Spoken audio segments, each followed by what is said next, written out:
Hey everyone, Kai here. So today I'm coming to you with another book review, and this book review is long overdue.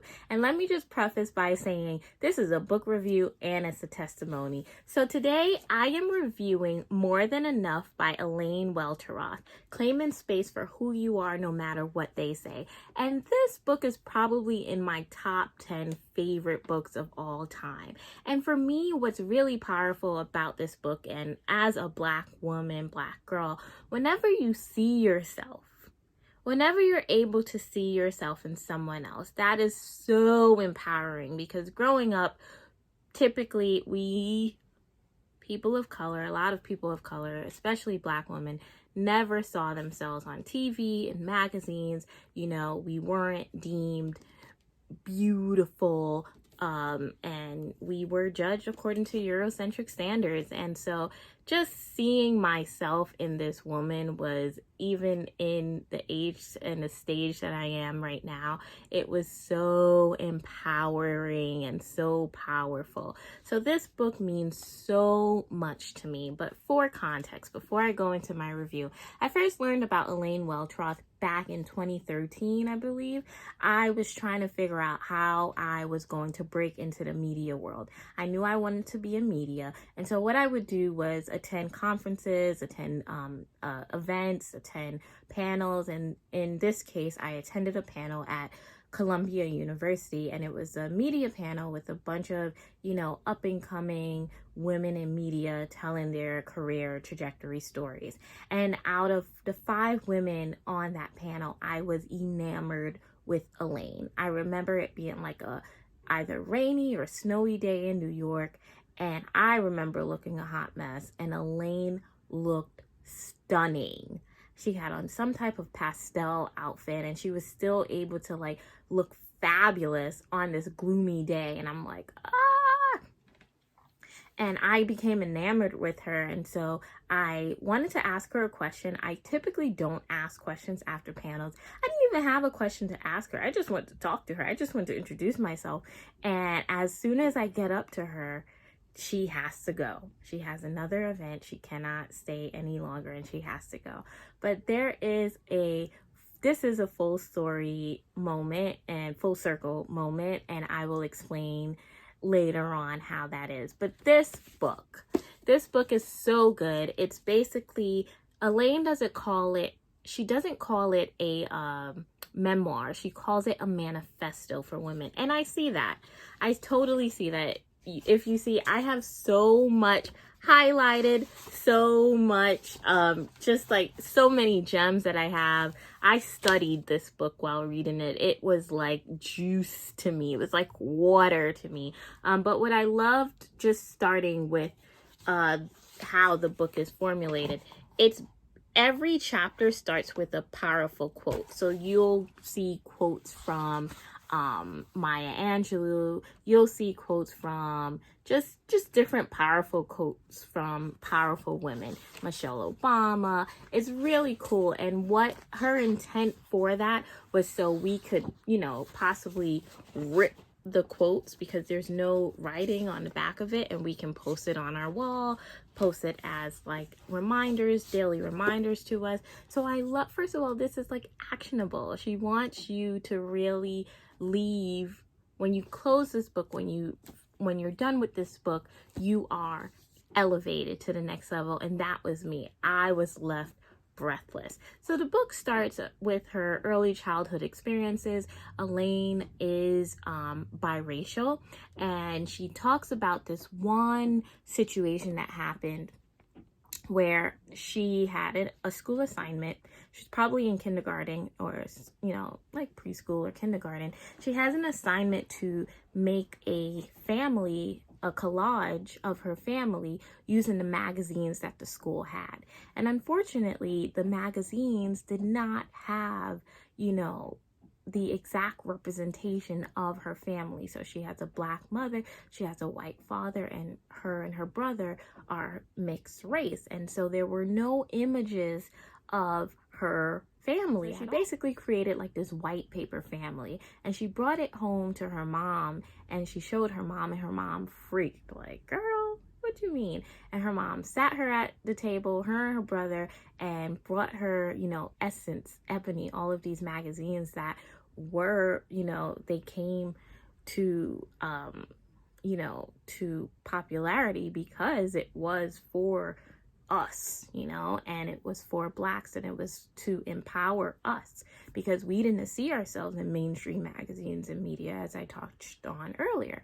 So her mom made her redo the project in a way that was more representative of what she looked like and what the family was as a whole. So that was one of the, formational moments in her life that shaped and instilled pride in who she was. And that pride would carry on into her career, into her life, into her socialization. And so the book goes on to, her first love, the sacrifices she made for her first love, which we all can relate to. It goes on to describe her time in college. She talks about the first time she was called the N-word in college, at a college party, wanting so desperately for her white friend to defend her, and that was not the case. So she really, it's a very, very deep book, and it was a book that made me cry. It was a book that made me relate. It was a book that she has the life that I thought I would live, and some of her experiences are my experiences, so that's why it resonated with me so much. And so we go on into her actually breaking into media, and like so many people, it starts with an internship, and she's torn between Essence and Ebony, and Essence is like the creme de la creme. Ebony is as well, but Essence, I growing up always wanted to work for Essence, and she actually received an internship for Essence magazine. She went all out with this. And what ends up happening is she took the opportunity with Ebony. And it was one of the best decisions that she could have made ultimately because, of the relationship that she was able to build with her boss, who is her mentor, Harriet Cole, and just the experience that she was able to have. She was able to grow. She was able to build. She was able to take a platform, not the platform itself, but take a role that was kind of grassroots and build it into her own. And she just talks about her experiences of being the youngest one and how, she experienced ageism. She experienced so many things. She experienced salary negotiation early on, just trying to fight for a title and fight for a salary and fight for herself and fight for the company. And all of these situations shaped her into who she would become. It was kind of building her up into the powerhouse that she would become. Eventually, she left Ebony, went on to Glamour magazine, and then went on to Teen Vogue. And so she talks about her experiences through it all. And I've learned so much about just her career and how transparent and vulnerable she was about her career. A lot of the opportunities that she came was because her work spoke for her, but two, relationships. She gets to Teen Vogue, and she has like this very prominent position there, and she ultimately becomes the editor-in-chief. And so I know these things on the outside. Before reading this book, I'm, rooting for her. I never forget the day I found out she became editor-in-chief at 29 years old. I think all women were rooting for her. But she really details the ugly truth that was actually happening behind closed doors. And there was a lot of things that she does tie to race. It could have been about race. It could have been about so many things. But she is editor-in-chief of Teen Vogue, but she doesn't get the office. She doesn't get the salary. She doesn't get the perks. It's more of a, you should be happy that we allowed you in the room. And it sucked, right? That sucks. And that's something that a lot of people, including myself, have dealt with, especially in the business world, the corporate world, the media world. So she gets more of a, yeah, you should be happy to be here. So she doesn't get the perks that others before her have gotten. And basically, aside from that, what inspired me is that she goes in there and she's disrupting the place. She's kind of like ripping this magazine apart and bringing in diversity, and she's making mistakes while she's doing it. She owns up to a mistake that she made. She's just killing the game, and she's trying to disrupt the whole system, like in front and behind the cameras. She's trying to funnel in more diversity to this magazine. She's trying to funnel in ideas that haven't even been heard of. She's doing a Teen Vogue conference. She's doing so much. And what's also happening is she is burning out. And that is something we don't talk a lot about. When it comes to success, a lot of us don't bring up the burnout, the therapy that we need, the time away from personal projects, the time away from just yourself. You're putting so much into your job, into your role, that you're not taking care of self. And she eventually details her burnout. And I don't want to give I've given a lot away. I hate when I say that. Don't want to give too much away, but I love this book and I really, really, really want you all to read it. The ending was my favorite. And I know that's cliche, but it absolutely left me breathless. And so Elaine is coming out with this book. Just to go back to my story in the beginning, Elaine comes out with this book. I know she's coming out with this book. I've admired her for as long as I can remember. And there's just something about her that I so identify with. And so there is an opportunity at my job to get her to come speak to our company. And usually that opportunity to interview her goes to like a newscaster or an experienced journalist. But something in me told me that I was more than enough to do that interview. Something in me told me that I needed to. I did not see myself sitting in the audience. I didn't see that. I saw myself interviewing this woman. No one could interview her like me. I've studied her career. I've admired her from afar, and it needed to be mine.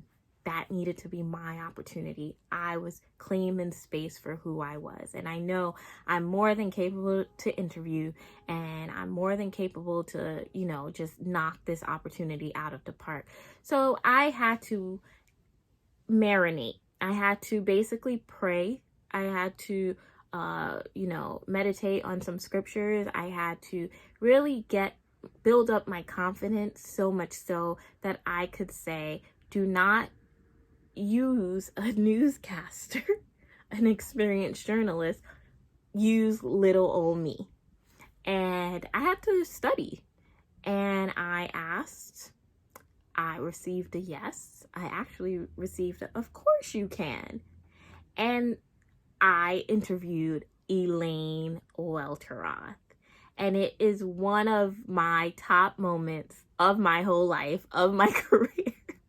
It is one of the most monumental moments ever because it means so much to me. There was a reason why when I got up to her and I was going to ask her a question, she had to go.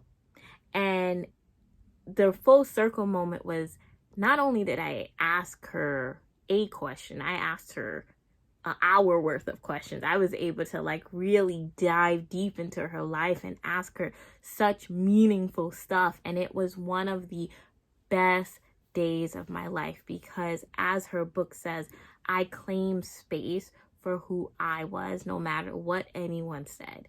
And people still come up to me at work and say, oh my gosh, you did the Elaine interview. Oh my gosh. Ah. No, I'm just kidding. They do though. But